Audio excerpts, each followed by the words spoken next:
Yo, what's up? This is another episode of the Burritos and Coffee Podcast. I'm with a fellow comic.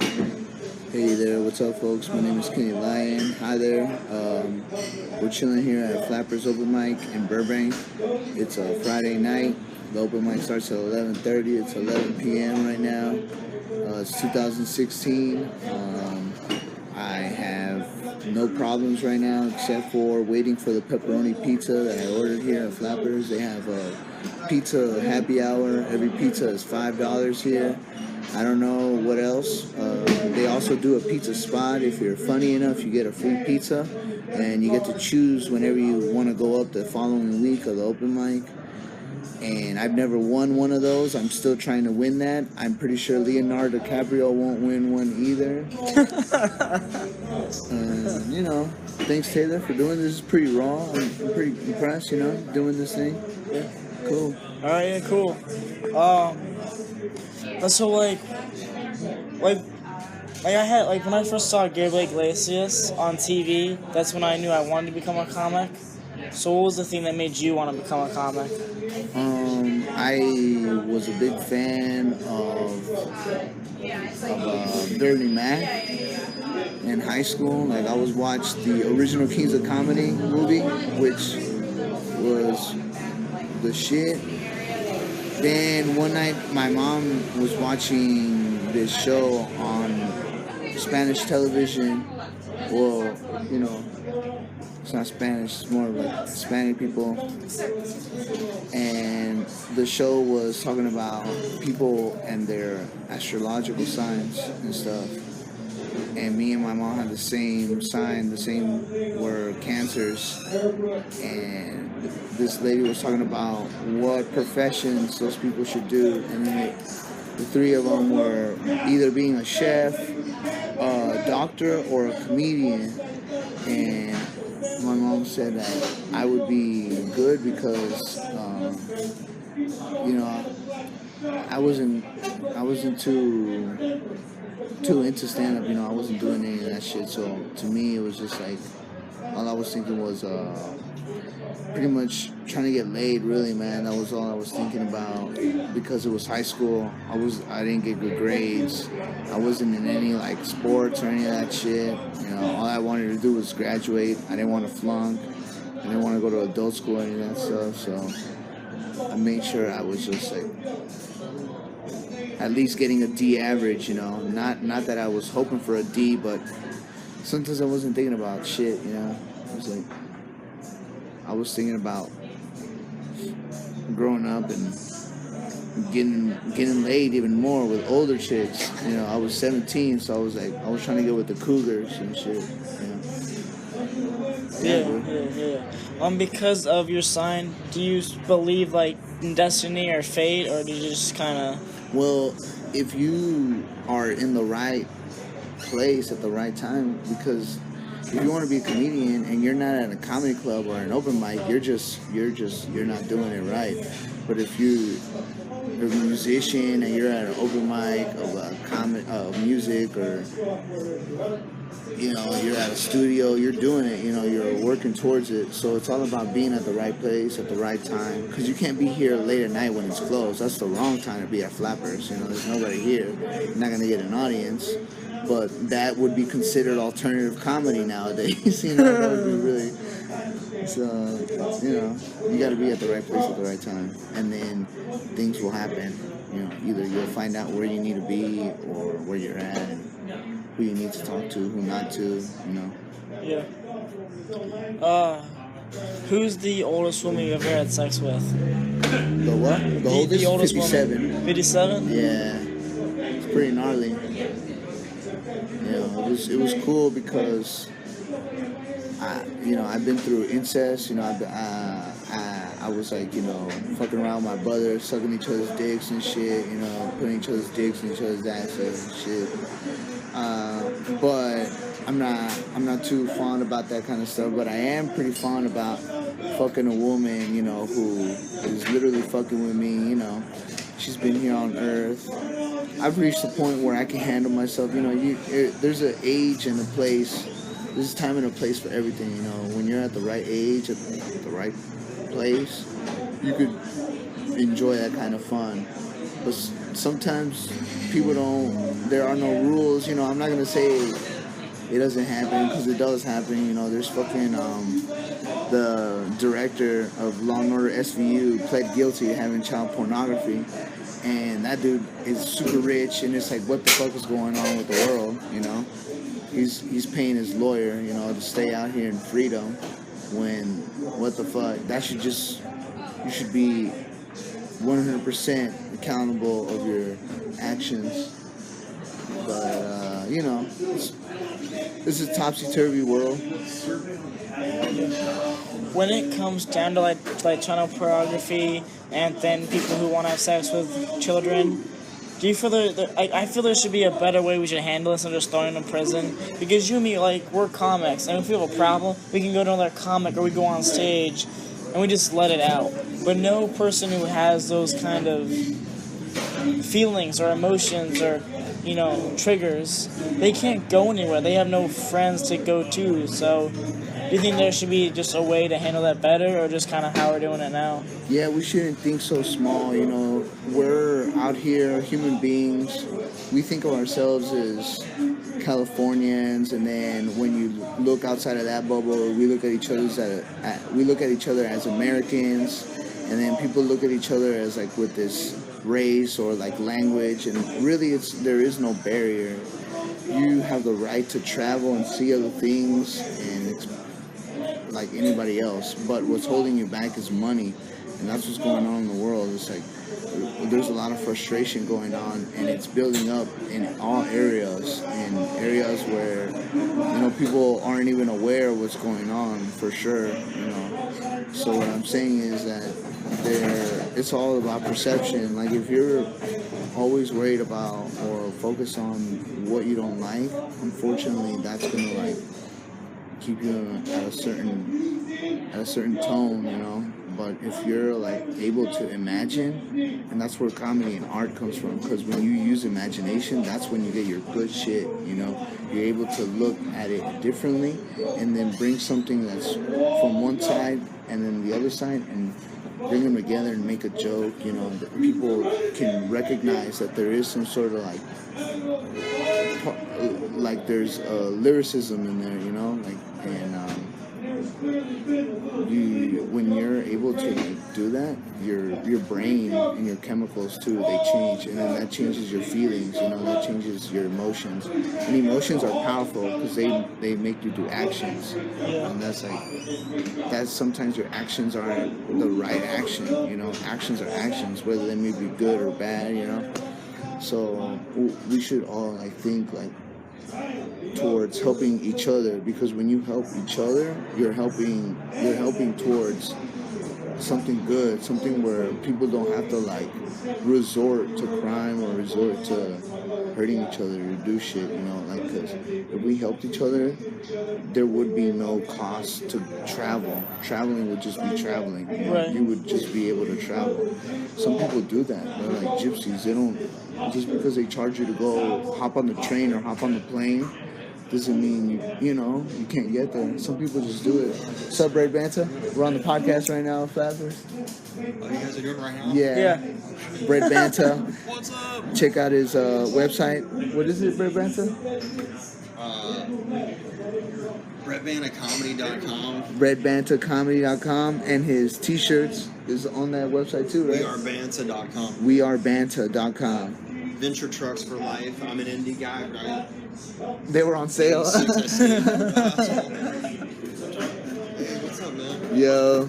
So yeah, man, I really enjoy talking about awesome topics like these because it shows that I'm aware. You know, there's a lot of people that are talking about like Kanye West this or TV show that, and it's like, nah, that's like not Kim what I'm aware. Kardashian, Yeah, I'm not aware with any of that stuff. What I'm aware with is we're reaching an era, a new paradigm where people can think at a completely intellectual level, where it's not about money, it's not about any of that. It's definitely not about money. What it's about is helping one another, because if you help someone, they're gonna. It's just what it's about. Okay, the human species. When you look back at it, helping is what got us out here. People working together, building houses, then coming together like smart people from all different parts of the world, like learning what's around their areas, you know, like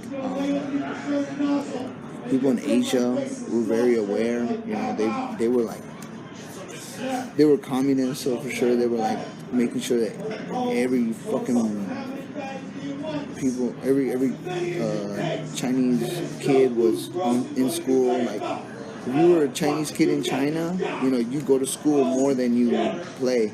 Right. That's a reality, you know. And some people come from that, and then they're mixed with people like from here that are like Californians, like me, like D-average, barely making it, you know, like, and we talk and we meet and we learn and we eventually work together, and then you're able to make ideas, create, make it a reality, achieve, all that shit, you know? Yeah.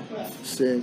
Yeah, I agree with that too. Like in school, I sucked at school too. I was just trying to graduate. I didn't hang out with my friends. I didn't like try to get girls. I just wanted to graduate and get out of there. And then like I go to college and kind of sucked at that too. I've learned more about everything from podcasts. Like everything I listen to, I've gotten more perspective than I would ever gotten at college. And like that's literally people helping each other out. Like someone invited someone to a podcast, they had enough information, they brought it to the table, and then like the people just like absorbed that. Yeah. And it's kind of cool because last night a female comic came up to me and asked me my view and opinion of like comics who go up on stage with the same material over and over again for like months, and if like how I felt about that. And a year ago, I would have just been a dick about it. Mm-hmm. But now because of people helping me out and me slightly helping other people out and thinking about it, I realize that when people come up, do the same joke for a month, I'm pissed off because I can't do that. I can't. I get tired after doing a week of it, and then I'm done. They go up with a month and they keep going at it. I'm jealous of that. And I was able to incorporate that in my life and then help that person out too, which felt good. Like, I'm 20. I thought I was like a retarded 20-year-old. I'm just thinking of my dick and balls. And all of a sudden this person goes, you know, for a 20-year-old, you're kind of smart. Like, it was cool. Like, not only did I help her, but I was actually saying something useful. Mm-hmm. Yeah. And that didn't cost money. That just cost a little bit of time, and it was worth it. Yeah. That's what it's all about, dude. Yeah. You know? For sure, bro. Yeah. Helping each other, and then you finally realize that you are smart, that you do have a brain, that you are able to absorb and translate and be able to move your hands and move your legs and be able to talk, and because every action that you make is a reality in this reality, you know, like so if you want to make something a reality, all you got to do is start moving towards it, moving next to it, all that shit. And eventually something will happen. It's just a miracle of life, man. Yeah. Like, you're right. Like, that's how comedy started. This is how this kind of podcast started. I wanted to do it. I put my legs forward, and all of a sudden I'm here 5-6 times a week. Yeah. I just like people who don't do that don't understand. Like, wow, you're going like 5-6 times a week. That's crazy. No, I'm just moving. Like, my brain just goes, we're going there, and my body follows. Yeah. Like, it's just kind of weird. Like how you said, like perception. And then my brain just went, we're doing it. So then my body accepted that, and we moved forward. Mm-hmm.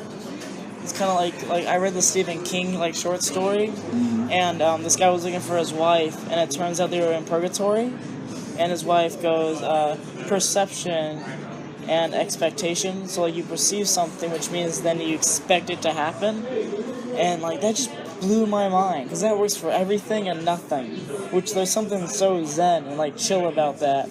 It's where now I want to get that tattooed on my arms, like perception on the right and expectation on the left, you know? Oh yeah, dude. Yeah. That's witty. That's what's up. Yeah. Motherfucking hardcore. Putting it to the ink, to the skin. Yeah. It's badass. I really do enjoy reading too. You know, I enjoy reading some Facebook posts. Yeah. Like Ty Rivera, if you add him on Facebook, that dude, hilarious. Rick Shapiro, I really do enjoy both of them. All right, man. Thanks. Appreciate the spots. Jeff Carsales too, if you could add him.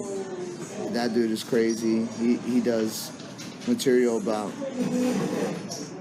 you know, his perception, his expectation of what men and what comedy is. You know, he drives and spends all his money making sure that he gets some mics on time, make sure that, you know, he signs up, and then he sees that people who dress a certain way or who talk to certain people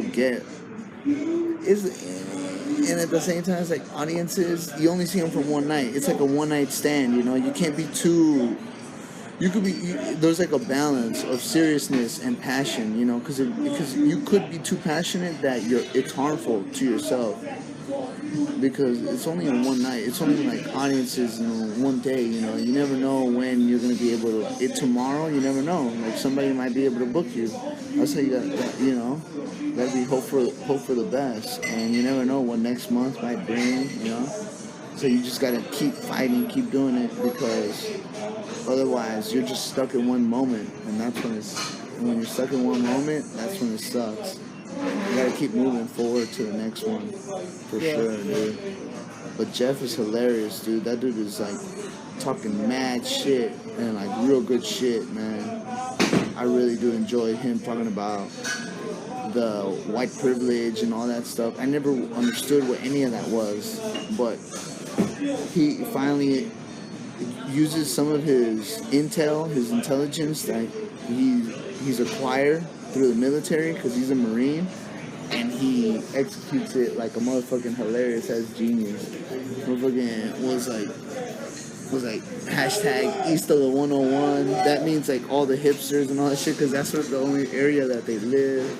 It's fucking hilarious. Yeah. It's kind of like, you've said like so many good points that my brain, like, that's good. Now I just completely forgot, because it just kind of merges into one. It's good, yeah, it absorbs, yeah. Yeah. Like, honestly, it's like, I never thought about passion, like, you having too much passion could hurt you. I never thought of it. I thought, like, there's no way you couldn't have enough passion. But there's always, like, those days where, like, it wouldn't be that hard for tonight for me to just stay home and watch Netflix and scribble on a piece of paper some BS and hopefully try again tomorrow.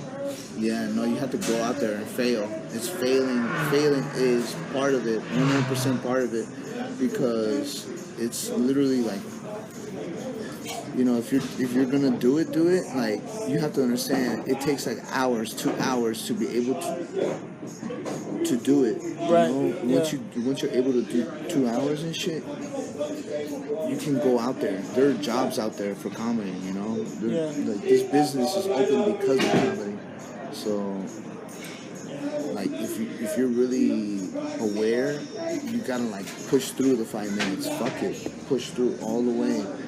Push through again and again and again and again, and record, you know, replay, revise, repeat, and then like pick up the pieces, then put all those pieces together that fit those 5 minutes. Eventually, if you keep pushing, eventually you'll get the pieces, or you'll make pieces, and then after that, you're gonna push that to the next level. Then push again until you pick up enough pieces to double that. And it all has to be different, or it has to be, you know, I'm not saying it has to be different or whatever, but you understand what I'm saying. Yeah. There's pieces, you know, you understand. It's like a puzzle that you're putting together piece by piece. But then there's people that can flow, you know, so understand, if you can flow too. If people can flow, you can flow too. It's all about flowing, you know. Fanta, yo, for real, man. Or Greg Banta on Facebook, and doing that shit, dude. Just fucking doing it. Just like getting up there, falling flat, and then understanding, dude. Yeah, I remember the worst I ever bombed was I go up, I do my set in legitimately 60 seconds flat. and I get off the stage, and I'm so embarrassed. I leave and drive away, and then I just I learned from it. Like if I took myself out of my body and realized that was a It's not a blessing in big deal. disguise. It's not even a big deal. There's like fucking other shows out there. It's not even like you gotta like stop being in your head. It's cool. The reason why you're a comic is because you are in your head Constantly. But then you gotta get out of your head, and then I mean, a lot of people are like, it's not that big a deal. But then when you go up there, it's like, It's kind can of you do it? You yeah. know, so. Yeah.